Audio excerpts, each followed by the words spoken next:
È partita la salita di San 9:40, Giuliano 9:40, 9:40. però il centro è rimasto pieno e infatti è assolutamente a passo.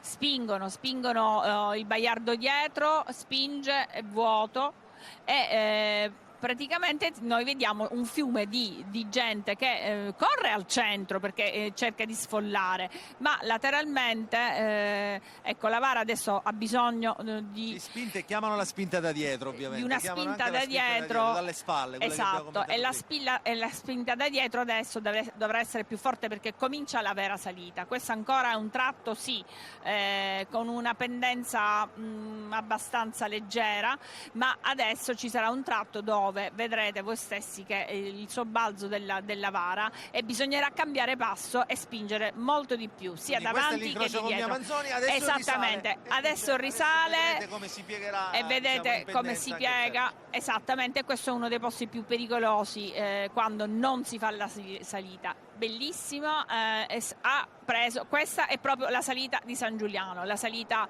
che ci porta fino alla parte alta che fa incrocio con via Crociferi. Il capovara chiede di accentrare. Mi sa che ha rallentato troppo. Ha rallentato, più si rallenta e peggio è, questa salita non va rallentata, ecco, perché ecco, è ripartita, è più centrale perché hanno avuto bisogno che le spalle avanti e dietro potessero raddrizzare i timoni, perché se no è facile prendere qui il battistrada. Adesso ha ripreso vigore. Sta suonando perché ancora dice di tirare l'ultima parte. È sofferta questa salita, sì, quest'anno, davvero sofferta. Sì, è sofferta, troppa gente, c'è troppa gente anche dietro, se vedete, non ci sono solo volontari, anzi soprattutto, dico, devoti.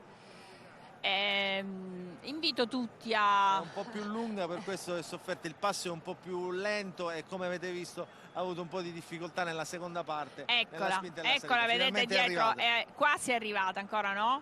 Ancora non è arrivata, sta ancora spingendo e... possiamo dire che è quasi completata. Lo sentiremo l'applauso. E Sant'Agata finalmente potrà abbracciare le sue monache che la stanno aspettando. Ricordiamo, allora, è finita la salita. Tutto bene. L'applauso scandisce la fine della salita di San Giuliano di 2025. buon auspicio, perché si dice sempre che quando va bene la salita di San Giuliano vuol dire che anche l'anno